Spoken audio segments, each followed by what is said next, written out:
म्हाडा प्रकरणी गुन्हा दाखल झालेला आहे, एक आरोपी अटकेत आहे आणि आणखी काही आरोपी जे आहेत ते फरार असल्याचं कळतंय. तपास नेमका कशा पद्धतीने सुरू आहे?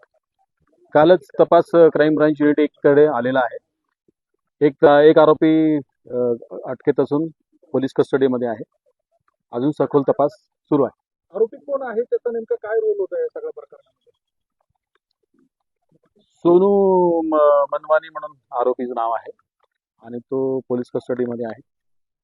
त्याचा काय रोल आहे याच्यासाठीच आपण पीसी घेतलेला आहे आणि पोलीस तपासात काम करत आहे.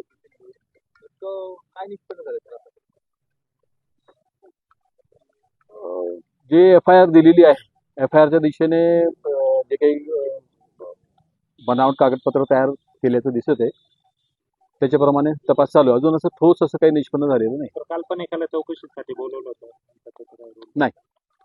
तर नाशिकमधले अनेक नामवंत बिल्डर जे फरार आहेत, त्यांच्या मागावर आपले पथक आहेत, असं काही आहे? जितके पाहिजे असलेले आरोपी सगळ्यांचा शोध सुरू आहे.